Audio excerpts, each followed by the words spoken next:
तो Conjuring series की नई मूवी कॉन्जरिंग 3 अगले साल रिलीज होगी। अगर आप इस मूवी का विकिपीडिया पेज देखें तो वहां लिखा है कि ये हॉरर फिल्म 1981 में होने वाले एक कत्ल के केस के ऊपर है। ये केस आर्ने जॉनसन नामी आदमी पर हुआ था, लेकिन ये हैरत अंगेज और थ्रिलिंग केस था क्या? ये कहानी अमरीकी शहर ब्रुकफील्ड की है। 3 जुलाई 1980 की रात को इस शहर में तेज बारिश हो रही थी। इस शहर के घर में एक 11 साला बच्चा डेविड ग्लेट्जेल अचानक अपने बेड से चीखता हुआ उठा।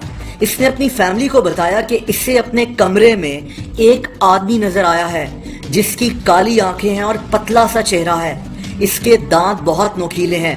डेविड की फैमिली ने इसकी बातों पर इतना ध्यान नहीं दिया। हो सकता है कि डेविड ने कोई ख्वाब देखा हो, लेकिन ये कहानी अभी बस शुरू हुई थी। डेविड आहिस्ता आहिस्ता तब्दील होना शुरू हो गया। ये हर वक्त डरा हुआ रहता था। डेविड की बहन का नाम डेबी था। डेबी के मंगेतर का नाम आर्ने जॉनसन था। वही आर्ने जॉनसन जिसके ऊपर कॉन्जरिंग 3 की कहानी बेस्ड है। आर्ने कुछ दिनों के लिए डेविड के घर पर ही शिफ्ट हो गया क्योंकि डेविड की तबीयत काफी खराब होना शुरू हो गई थी। डेविड हर रात चीखते हुए उठता था और उसी खौफनाक से हुलिये वाले आदमी का बताता।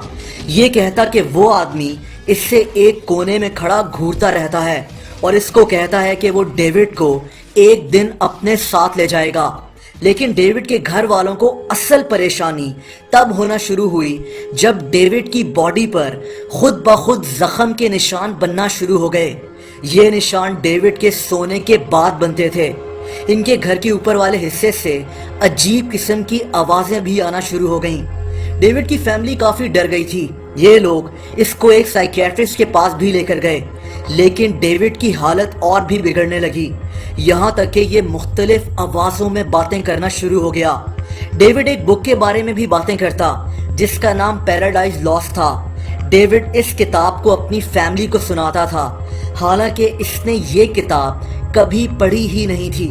डेविड को यह भी लगता था कि कोई इसका गला दबाता है। ये केस अब पूरे अमेरिका में मीडिया के ऊपर आने लगा। इस केस को मशहूर पैरानॉर्मल इन्वेस्टिगेटर्स एड और लॉरेन वॉरेन भी इन्वेस्टिगेट करने लगे। इन दोनों का दावा था कि डेविड के साथ 43 डीमंस हैं, यानी 43 शयातीन मौजूद हैं जो इसका पीछा नहीं छोड़ रहे।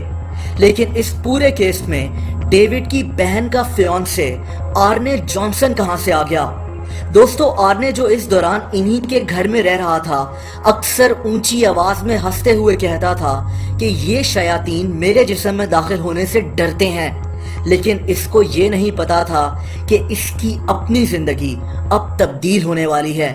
नवंबर 1980 तक डेविड की तबीयत तो काफी संभल गई, लेकिन आर्ने के साथ कुछ अजीब होने जा रहा था। आर्ने एक इंतहाई सीधा सा आदमी था। इसका कोई क्रिमिनल रिकॉर्ड भी नहीं था। ये बहुत मेहनती इंसान था। जैसे ही डेविड की तबीयत संभली, आर्ने की तबीयत खराब होना शुरू हो गई। ये लोगों को देखकर घुर्राता था और लोगों को बिला वजह धमकियां देना शुरू हो गया।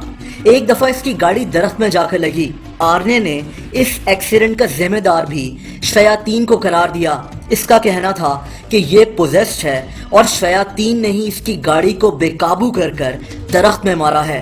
ये आदमी ये भी कहता था कि इसके घर के बाहर एक पुराना कुआं है और इसको इस कुएं के अंदर डीमंस नजर आते हैं।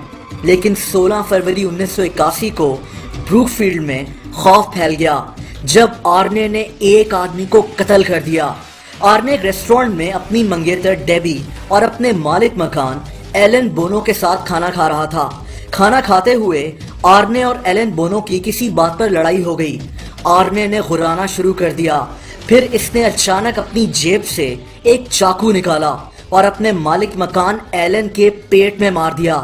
चाकू के कई वार करने के बाद आर्ने वहां से फरार हो गया। एलन की उसी रेस्टोरेंट में मौत हो गई। पुलिस ने कुछ ही घंटों में आर्ने को गिरफ्तार कर लिया। इस कत्ल के कई गवाह मौजूद थे और आर्ने के बचने के चांसेस बहुत कम थे। आर्ने का केस अदालत में शुरू हो गया, लेकिन अदालत में आर्ने ने एक ऐसी बात सामने रखी जिसने इस केस को पूरी दुनिया में मशहूर कर दिया। आर्ने का कहना था कि ये कत्ल मैंने खुद नहीं किया, बल्कि मेरे अंदर शयातीन घुसे हुए थे, वही डीमंस जो डेविड के अंदर थे, और अब इसके मुताबिक वो इसके साथ मौजूद हैं और इन्हीं शयातीन ने इससे ये कत्ल करवाया है। इसीलिए कॉन्जरिंग 3 की टैगलाइन भी यही है, the devil made me do it, यानी शैतान ने मुझे ये काम करने पर मजबूर किया। यही आर्ने जॉनसन ने अदालत में कहा। दोस्तों, अब इसका कोई सबूत तो नहीं था कि आर्ने जॉनसन सच कह रहा था या झूठ। इसके पूरे चांसेस थे कि यह सिर्फ एक झूठ था जो आर्ने के वकील ने अदालत में इसको बचाने के लिए कहा था। यह केस कई हफ्ते तक चला और मीडिया में काफी मशहूर हो गया, लेकिन अदालत ने आखिर में आर्ने की इस दलील को मानने से इनकार कर दिया। आर्ने जॉनसन को 10 साल कैद की सजा हो गई, लेकिन आर्ने जॉनसन के अच्छे बिहेवियर की वजह से ये सिर्फ 5 साल के बाद जेल से रिहा कर दिया गया। इस केस पर उस वक्त एक टेलीफिल्म भी बनी थी जिसका नाम दी डीमन मर्डर केस था। इस पर एक किताब भी लिखी गई थी। आर्ने जॉनसन के रिहा होने के बाद इसकी और इसकी मंगेतर डेबी की शादी हो गई थी। ये लोग आज भी साथ रह रहे हैं और अब 2021 में इसी केस पर बनी हुई मूवी कॉन्जरिंग 3 रिलीज होगी। दोस्तों, अगर आप लोग मुझसे इंस्टाग्राम पर कनेक्ट होना चाहते हैं तो उसका लिंक आपको नीचे डिस्क्रिप्शन में मिल जाएगा। आपको वीडियो पसंद आई हो तो वीडियो को लाइक जरूर कर दें। ऐसी इंटरेस्टिंग वीडियोस देखने के लिए कर लें और बेल आइकन को भी हिट कर दें ताकि ऐसी इंटरेस्टिंग वीडियोस के नोटिफिकेशंस आपको वक्तन मिल जाया करें। अपना बहुत ज़्यादा ख्याल रखें। अल्लाह हाफ़िज़।